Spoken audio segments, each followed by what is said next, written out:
So let's see. One little just tip and everything. I mean, first of all, Cartoony, right, is like, it's all really about like exaggeration or not exaggerating things. Like, I mean, you have the whole thing with like the Roadrunner and the Wile E. Coyote, right? And just like sometimes like you have this like flurry of activity, which would be very like exaggerated and cartoony, and then just like stillness, and then you have like that contrast, right? So there could be cartooniness, if you will, in terms of contrast of things. So like still versus a lot of movement. You get like a thing where Wile E. Coyote's just like stuck in the middle of the air. He walks and he just stops and freezes, right?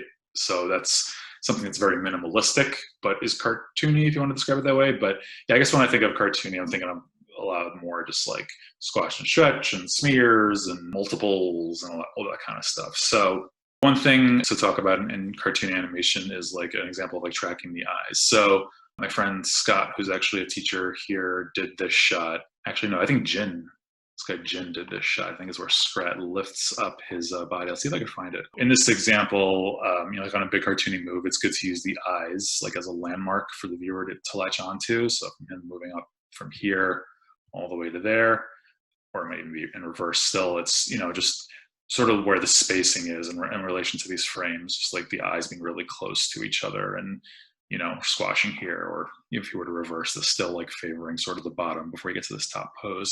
But yeah, that big white shape is what's always, the viewers tracking the motion and not getting lost in the cartoony transition. Because it's very something, these may be those 3 frames, right? These are those 3 frames of what's going on here.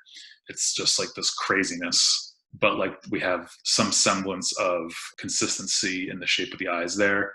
And also like you're doing things like with a little bit of a smear here, like on a big move, like you can just cover like a lot of ground as long as you're following it like with a settle. This Scrat, is just a really great example of cartoony animation.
Yeah, funny stuff. I think that those frames are from this shot.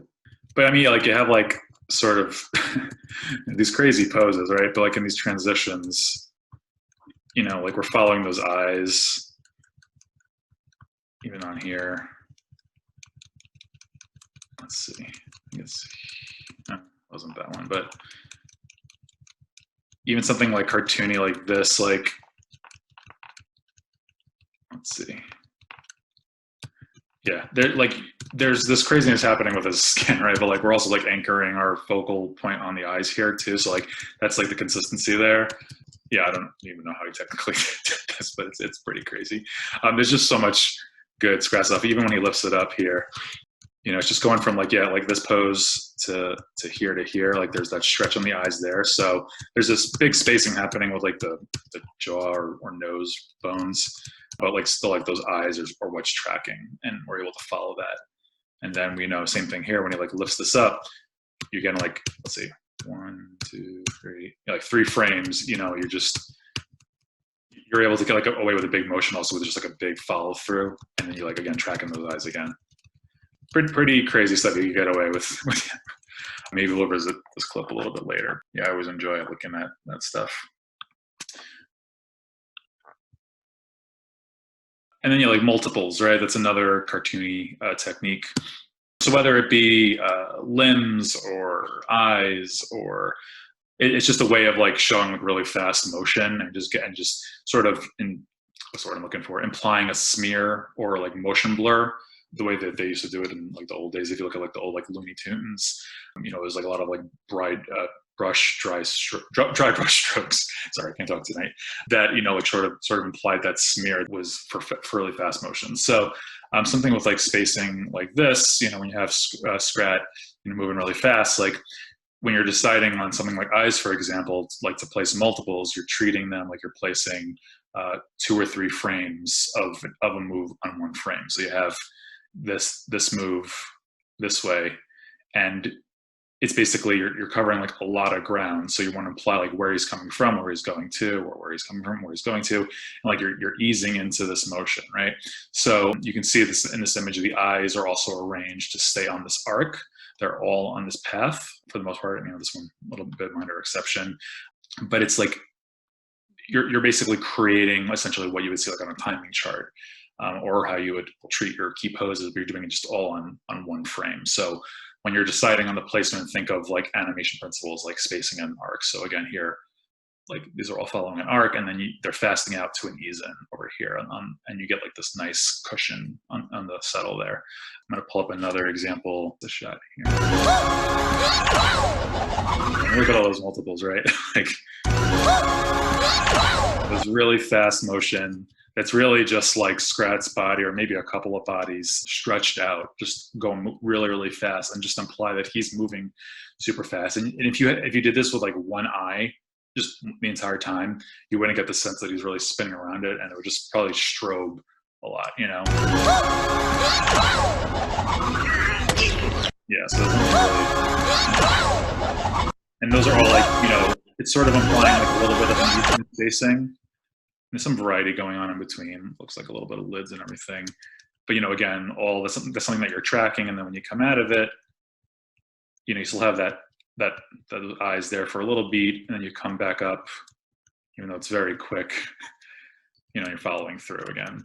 So you can get away with a lot. I also like in this clip how even this is fun. Talk about cartooniness with defying gravity. Here. He just has like this.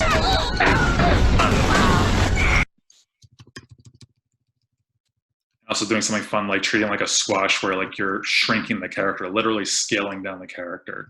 So imagine coming from something like this before, but starting the shot with like a squash, and then like overshooting this general scale of character. Look how big he gets, right? And like we're doing a lot of reverberations in the eyes there. And then, he's defying gravity, and then like, it's about like snapping into poses to making your spacing really big. So starting off something small, slowing out, and then a really big move. And then, yeah, again, like same thing here, like how he shoots out. It's like a slight ease out, and then like just going for it, So yeah, that's like, multiples. And you could also do like with arms and stuff. I feel like a lot of that's done in like, the Hotel T kind of movies and that kind of stuff.